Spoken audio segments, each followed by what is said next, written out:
రవి ప్రకాష్ సిలికానాంధ్ర ఆసుపత్రి Kuchipudi super speciality వైద్య సేవలు పూర్తిగా ఉచితం. విజయవాడ పశ్చిమ నియోజకవర్గ వైసీపీ అభ్యర్థి ఆసిఫ్తో పాటు విజయవాడ పార్లమెంట్ అభ్యర్థి కేశినేని నానికి ఆయన కుమార్తె కేశినేని శ్వేత ప్రచారం చేస్తున్నారు. ఈరోజు ప్రచారం ప్రారంభించారు. మాట్లాడదాం. మేడం ఉన్నారు. మేడం, ఎలా ఉంటుంది? ప్రజల దగ్గర వెళ్తున్నారు. గతంలో కూడా మీరు ప్రచారం చేశారు. ఈరోజు ఆసిఫ్కి అదేవిధంగా మీ నాన్నగారికి ప్రచారం చేస్తున్నారు. ఎలా ఉంది ప్రజల స్పందన? చాలా అద్భుతంగా ఉందండి. అసలు ఏ ఇంటికి వెళ్ళినా కానీ మాకు ఘన స్వాగతం పలుకుతున్నారు. అంటే ఈరోజు మీకు ఏంటంటే జగన్మోహన్ రెడ్డి గారు ప్రతి ఇంటికి, ప్రతి పేదవారికి, ప్రతి పేద కుటుంబానికి కూడా ఎంతో మంచి చేసి ఉన్నారు. ఈరోజు మేము చెప్పుకోవడానికి కూడా టైం సరిపోవట్లేదు. పెన్షన్లు కానివ్వండి, లేకపోతే నవరత్నాలు కానివ్వండి. అలాగే ఈ పశ్చిమ నియోజకవర్గంలో ఈరోజు చూసుకుంటే గత 5 సంవత్సరాల్లో ఎప్పుడూ చూడని విధంగా మనకి ఇక్కడ అభివృద్ధి జరిగింది. మీరు ఈ రోడ్లే చూడండి, లేకపోతే అక్కడ మెట్లు, ర్యాంపులు, అలాగే వాటర్ పంపులు, ఇవన్నీ కూడా మన మేయర్ గారు వెల్లంపల్లి శ్రీనివాస్ గారు వీళ్ళందరూ కూడా ఎంతో శ్రద్ధతో ఇక్కడ స్థానికులు కాబట్టి ఈ సమస్యలను అర్థం చేసుకుని పనులు చేశారు. అలాగే ఆసిఫ్ గారు కూడా ఇక్కడ స్థానికులు, ఇక్కడే పుట్టి పెరిగారు. అలాగే మైనారిటీలకు కూడా ఆయన ఒక మంచి లీడర్షిప్. సో తప్పకుండా ఈ ప్రాంతాన్ని చాలా అద్భుతంగా ఆయన ముందుకు తీసుకెళ్తారు. అలాగే కేశినేని నాని గారు విజయవాడకి ఒక పెద్ద కొడుకులాగా ఇక్కడే పుట్టి పెరిగారు. ఆయన ప్రాణం విజయవాడ. దానికోసం ఆయన నిరంతరం కృషి చేస్తూనే ఉన్నారు. ఈ విజయవాడ అభివృద్ధి కోసం ఆయన 8,000 కోట్ల నిధులను తీసుకొచ్చి ఇన్ఫ్రాస్ట్రక్చర్ డెవలప్మెంట్స్ చేశారు. దుర్గుడికి ఫ్లైఓవరు, అలాగే బెన్సర్కిల్ ఫ్లైఓవరు, వెస్ట్ బైపాసు, ఇప్పుడు వస్తున్న green field Vijayawada Nagpur highway కూడా ఆయన నితిన్ గడ్కరీ గారిని గత 5 సంవత్సరాల నుంచి కన్విన్స్ చేస్తున్నారు. ఫైనల్గా అది కూడా అవుతుంది. మన విజయవాడ ఒక ఎకనామిక్ కారిడార్గా మారిపోతుంది. ఇవన్నీ కూడా ఆయనకి విజయవాడ మీద ఉన్న ప్రేమ వల్ల ఆయన ఈరోజు అంత కష్టపడి తీసుకురావడం జరిగింది. సో జగన్మోహన్ రెడ్డి గారు మాకు ఒక హామీ ఇచ్చారు. ఏంటంటే ఈ విజయవాడని నేను ఒక top tier trade and business సెంటర్గా మారుస్తానని. సో మాకు అది చాలా ఆనందంగా ఉంది. ఎందుకంటే ఇదివరకు ప్రభుత్వం ఏంటంటే విజయవాడ మీద చాలా చిన్న చూపుగా ఉండేది. విజయవాడను ఒక పాత సిటీగా, ఓల్డ్ టౌన్గా చేయడానికి ఎంతో ప్రయత్నం చేశారు. కానీ మేము దానికి అడ్డుకొని ఎప్పటికప్పుడు విజయవాడకి అభివృద్ధి తీసుకొస్తూనే ఉన్నాం కేశినేని నాని గారు. సో ఈరోజు జగన్మోహన్ రెడ్డి గారు మాతో చేతులు కలిపి విజయవాడని ట్రేడ్ అండ్ బిజినెస్ సెంటర్గా చేస్తామంటే మాకు చాలా ఆనందంగా ఉంది. ఇక్కడ మీకు తెలుసు టెక్స్టైల్ ఇండస్ట్రీ బాగా ఉంటుంది. టెక్స్టైల్ ట్రేడ్, గోల్డ్, అలాగే అగ్రి ప్రోడక్ట్స్ ట్రేడ్, ఇవన్నీ కూడా చాలా ఎక్కువగా ఉంటాయి విజయవాడ ప్రాంతంలో. సో ఇవన్నీ కూడా డెవలప్ చేసి ఎంఎస్ఎంఈస్కి నేను సపోర్ట్ ఇస్తాను, పరిశ్రమలు తీసుకొస్తాను. అలాగే ఉద్యోగాలని నేను ఉద్యోగ కల్పన చేస్తాను అని జగన్మోహన్ రెడ్డి గారు చెప్పారు. కాబట్టి ఈరోజు మేము ఆయనతో చేతులు కలపడం జరిగింది. ఈ విజయవాడ ప్రాంతాన్ని తప్పకుండా మరింత మంచిగా ముందుకు తీసుకెళ్ళడం జరిగింది. సమగ్రాభివృద్ధి అనేది మేము ప్రజలకి అందిస్తామని తెలియజేస్తున్నాం. మేడం, అంటే మీ నాన్నగారు టీడీపీ నుంచి వైసీపీకి వచ్చారు. వైసీపీ నుండి అంటే టీడీపీ నుంచి ఎంతవరకు వైసీపీకి వచ్చారు? వైసీపీ నుంచి ఎలాంటి సహకారం ఉందండి? అదే ఇప్పుడు నేను చెప్పానండి. ఇప్పుడు ఇదివరకు ఎలా ఉండేదంటే చంద్రబాబు నాయుడు గారికి ఎంతసేపు కూడా విజయవాడ అంటే ఒక చిన్న చూపు. మీరు ఎవరినైనా కానీ తెలుగుదేశం పార్టీ వాళ్ళని రాష్ట్ర ప్రభుత్వం నుండి 5 సంవత్సరాల టీడీపీ హయాంలో ఎంత ఫండింగ్ వచ్చింది, అలాగే కేశినేని నాని గారు విజయవాడకి ఎంత ఫండింగ్ తీసుకొచ్చారు. కేంద్ర ప్రభుత్వం నుంచి ఆయన పలుకుబడిని వాడి, ఆయన ఇన్ఫ్లుయెన్స్ని వాడి ఆయన ఎన్నో ప్రాజెక్టులు తీసుకోవచ్చు. ఈరోజు దుర్గుడి ఫ్లైఓవర్ ఎవరు కట్టారు, బెన్సర్కిల్ ఫ్లైఓవర్ ఎవరు కట్టారంటే విజయవాడ లైక్ ఏ సెంటర్లోకి వెళ్ళి అడిగినా కానీ కేశినేని నాని గారు అని చెప్తారు. మా ఎంపీ గారు కేశినేని నాని గారు అని చెప్తారు. అది ఆయన కేపబిలిటీ. అలాగే ఈరోజు జగన్మోహన్ రెడ్డి గారు విజయవాడకి నేను ప్రాధాన్యత ఇస్తాను, ఈ ప్రాంతాన్ని నేను డెవలప్ చేస్తాను, తప్పకుండా కలిసికట్టుగా మనం ఇంకా ట్రస్ట్ని తీసుకొద్దాం, రిలయన్స్ ఫౌండేషన్ తీసుకొద్దాం, మహీంద్రా ఫౌండేషన్, ఆనంద్ మహీంద్రా గారు కేశినేని నాని గారు మంచి మిత్రులు, మహీంద్రా ఫౌండేషన్ తీసుకొద్దాం. ఇక్కడ యువతకి ఇంకెక్కడికి వెళ్లకుండా ఏదో హైదరాబాదో లేకపోతే బెంగళూరు ఎక్కడికి వెళ్ళాల్సిన అవసరం లేకుండా, మీరు ఇప్పుడు చూసుకుంటే చంద్రబాబు నాయుడు గారు 3 సార్లు ముఖ్యమంత్రిగా చేశారు. అయినా కానీ మన విజయవాడ ప్రాంతంలో యువత ఎప్పుడూ కూడా హైదరాబాద్కో బెంగళూరుకో ఎక్కడికో వెళ్ళి పనిచేసుకునేది తప్ప ఇక్కడ ఎప్పుడూ కూడా వాళ్ళకి ఉద్యోగాలు అనేది కల్పించలేదు. అలాంటిది ఈసారి జగన్మోహన్ రెడ్డి గారు ఎక్కడికి బయటికి వెళ్లకుండా ఇంటి వద్దకే నేను అభివృద్ధిని తీసుకొస్తా, ఇంటి వద్దకే సంక్షేమం అందజేస్తాను, అలాంటివి హామీలు ఇచ్చారు, చేశారు కూడా చాలా వరకు. ఈరోజు జగన్మోహన్ రెడ్డి గారు కేశినేని నాని గారు కలవడం అనేది మా విజయవాడకి పెద్ద పండగలాగా. తప్పకుండా ఈ నగరం అనేది ముందుకెళ్తుంది. అలాగే ఆంధ్ర రాష్ట్రంలోనే ఒక టాప్ టియర్ లివింగ్ డెస్టినేషన్గా మారుతుంది. అంటే విజయవాడ ఎంపీగా అంతకుముందు కేఎల్ రావు గారు కానీ లేకపోతే లగడపాటి రాజు వరుసనే 2 సార్లు గెలిచారు. ఇప్పుడు నాని గారు కూడా 2 సార్లు గెలిచారు, హ్యాట్రిక్ మీద కన్నేశారు. కంటిన్యూ చేయబోతున్నారు అనుకుంటున్నారు దాన్ని? తప్పకుండా అండి. అంటే మీకు 10 సంవత్సరాలు ఆయన ఎంపీగా ఉన్నారు. మీకు ఎక్కడైనా కానీ యాంటీ ఇన్కంబెన్సీ కనపడుతుందా? ఎవరైనా కానీ అబ్బా ఈయన ఇంక అక్కర్లేదు ఇంకెవరినైనా చూద్దాం అనే ఒక ఫీలింగ్లో ఉన్నారా? మీకు అడగండి, ఏ ఆటో స్టాండ్ దగ్గరికైనా, ఏ మార్కెట్ కన్నా, ఏ వీధికన్నా వెళ్ళి అడగండి. ఎంపీ గారు ఎవరు అంటే కేశినేని నాని గారు అని అంటారు.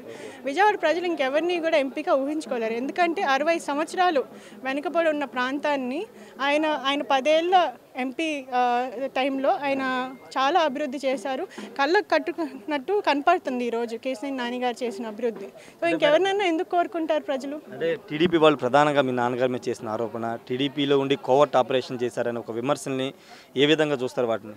అంటే అండి, ఇప్పుడు మేము చివరి దాకా ఇప్పుడు మొన్న చంద్రబాబు నాయుడు గారు ఆయన కొడుకు లోకేష్ గారు చేసిన తప్పుల వల్ల మొన్న జైలుకి వెళ్ళారు. అప్పుడు కూడా మేము చివరి నిమిషం దాకా వాళ్ళ చేతులు వదలలేదు. చివరి నిమిషం దాకా మీరు ఆ రోజు చూశారు. చంద్రబాబు నాయుడు గారు కోర్టుకు వెళ్ళిన టైంలో కూడా రాష్ట్ర వ్యాప్తంగా తెలుగుదేశం పార్టీ లీడర్ అంటూ సెల్ఫీలు పెట్టుకుని పోలీసులు వచ్చారు హౌస్ అరెస్ట్ అన్నట్టు సెల్ఫీలు పెట్టుకుంటే కేశినేని నాని గారు ఒక్కళ్ళే కాన్సిక్వెన్సెస్ ఆలోచించకుండా ఏమైనా పర్వాలేదు నేను ఆయన పక్కన ఉండాలి అనే ఒక సంకల్పంతో ఆయన అక్కడికి వెళ్ళారు. మొత్తం రాష్ట్ర వ్యాప్తంగా ఎవరున్నారు? చంద్రబాబు నాయుడు గారు అరెస్ట్ అయిన రోజు ఎవరున్నారు ఆయన పక్కన? కేశినేని నాని గారు ఉన్నారు. ఢిల్లీలో లోకేష్ గారు ఉంటే అక్కడ అసలు ఎవరు అపాయింట్మెంట్లు ఇవ్వకపోతే ఆయన పలుకుబడిని వాడి అక్కడ కూడా లోకేష్ గారికి మద్దతుగా ఆయన ఉన్నారు.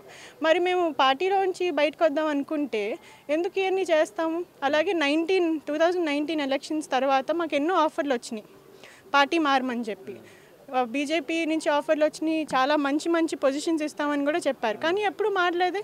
అప్పుడే మారుండొచ్చు కదా ఈ ఆలోచన ఉండుంటే అది. సో ఈరోజు ఆరోపణలు చేస్తారు, ఆయన మీద చాలా చెప్తున్నారు ఇప్పుడు. కానీ ప్రజలు నమ్ముతారా చెప్పండి మీరు? నాని గారి క్యారెక్టర్ ఏంటో 10 సంవత్సరాల్లో చూడలేదా? ఆయన నిజాయితీ ఏంటి, ఆయన విజయవాడ మీద ఆయనకున్న ప్రేమ ఏంటి, అలాగే విజయవాడ మీద ఆయనకున్న డెడికేషన్ ఏంటి అనేది చూడలేదా 10 సంవత్సరాలుగా? ఎందుకు ప్రత్యర్థి మీ కుటుంబ సభ్యులు కేశినేని చిన్ని ఉన్నారు, గెలుపు నాది ఈసారి, విజయవాడ ప్రజలు టీడీపీకి పట్టం కడతారని చెప్తున్నారు.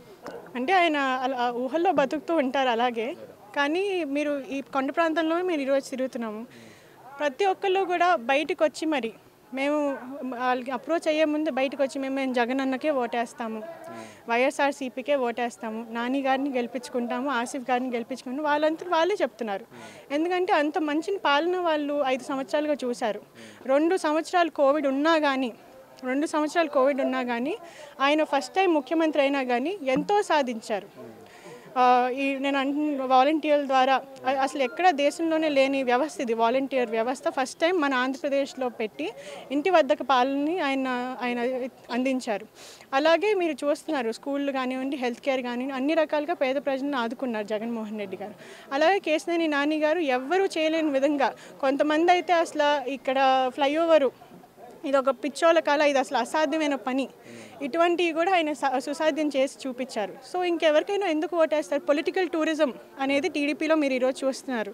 ఎక్కడెక్కడి నుంచో హైదరాబాద్ నుంచి, ఢిల్లీలోంచి ఎక్కడి నుంచో వచ్చి పొలిటికల్ టూరిస్ట్ ఇక్కడ డబ్బులు పెట్టి పార్టీ నుంచి ప్యాకేజీలు తీసుకుని ఏదేదో మాట్లాడుతున్నారు.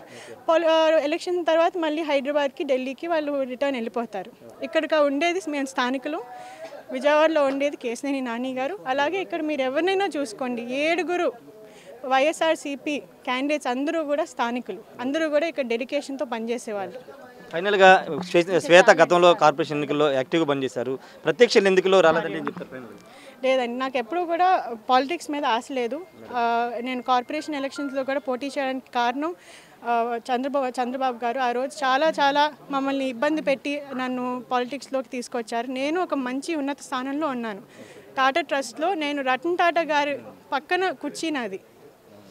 బోర్డ్ మీటింగ్స్లో ఆయనకి ప్రతిదీ బ్రీఫింగ్ చేసేది నేనే. అటువంటి స్థానం నేను 21 years అప్పుడు నేను సంపాదించాను. అది నా చదువు వల్ల, నా ఎక్స్పీరియన్స్ వల్ల, నా బ్యాక్గ్రౌండ్ వల్ల. అటువంటిది వదులుకుని నేను స్థానిక ఎన్నికల్లో నేను ఎందుకు కోరుకుని వస్తాను చెప్పండి?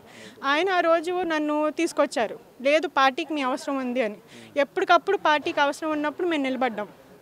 13లో పార్టీకి అవసరం ఉన్నప్పుడు మేము నిలబడ్డాం. అలాగే స్థానిక ఎన్నికల్లో మీరు రాకపోతే అక్కడ ఇంకెవరినో నిలబెడతారు, అక్కడ సెంట్రల్ ఎమ్మెల్యే వాళ్ళ వైఫ్ నిలబెడతారంటే పార్టీకి చెడ్డ పేరు వస్తుంది, మీ అమ్మాయి రావాలి అని ఆయన కోరుకుంటేనే నేను దిగాను. ఆ తర్వాత ఏం జరిగిందో మీరు చూశారు.